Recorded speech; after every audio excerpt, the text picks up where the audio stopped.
Hey guys, welcome back to my channel.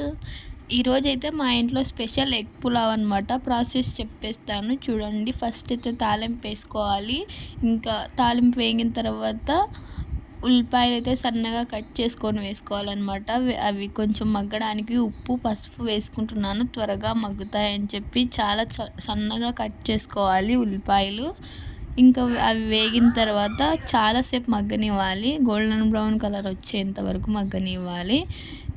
So golden brown colour వచ్చిన తర్వాత అల్లం వెల్లుల్లి పేస్ట్ వేసుకోవాలన్నమాట. అల్లం వెల్లుల్లి పేస్ట్ పచ్చివాసన పోయేంత వరకు వేయించుకోవాలి. పచ్చివాసన వస్తే బాగోదు. అల్లం వెల్లుల్లి పేస్ట్ అయితే పచ్చివాసన పోయేంత వరకు వేయించుకోవాలి. ఇంకా వేగిన తర్వాత టమాటాలు వేసుకోవాలి. టమాటాలు చాలా చిన్నగా చాప్ చేసుకోవాలన్నమాట. ఎంత వీలైతే అంత సన్నగా చాప్ చేసుకోండి. వెదర్ చాలా కూల్గా ఉంది, అందుకు మేము ఎగ్ పులావ్ చేసుకుంటున్నాం మా ఇంట్లో. 5 మినిట్స్ అయితే వెయిట్ చేయాలన్నమాట. సో మగ్గిన తర్వాత మసాలాలు వేసుకోవాలి. మేమైతే కారం అండ్ గరం మసాలా పొడి, ధనియాల పొడి వేసుకున్నాం. క్లిప్ అయితే మిస్ అయింది. ఇంకా ఎగ్స్ అయితే ఉడికినాయి.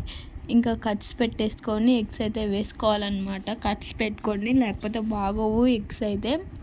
వీలైతే కట్స్ పెట్టుకున్న తర్వాత కొద్దిసేపు వేయించుకోండి. కారం పసుపు ఉప్పు వేసుకొని మేమైతే వేయించుకోలేదు. ఇంకా దాన్ని ఎగ్స్ తీసుకొని పోయి ఇంకా ఉడికిన దాంట్లో వేయాలన్నమాట.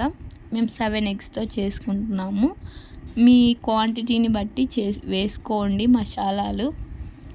ఇంకా ఎగ్స్ అన్నిటిని టాస్ చేసుకున్న తర్వాత కొన్ని వాటర్ పోసుకోవాలి. వాటర్ పోసుకుంటే క్లిప్ అయితే మిస్ అయిందనమాట. వాటర్ పోసుకున్న తర్వాత ధనియాల పొడి వేసుకుంటున్నాను లాస్ట్లో. ఇంకా డైరెక్ట్గా తీసుకొని వెళ్ళి నానబెట్టుకున్న రైస్లో అయితే వేసుకోవాలన్నమాట. మిశ్రమాన్ని మొత్తం రెడీ అయిపోతుంది. టేస్ట్ చేసి చెప్తుంది చూడండి.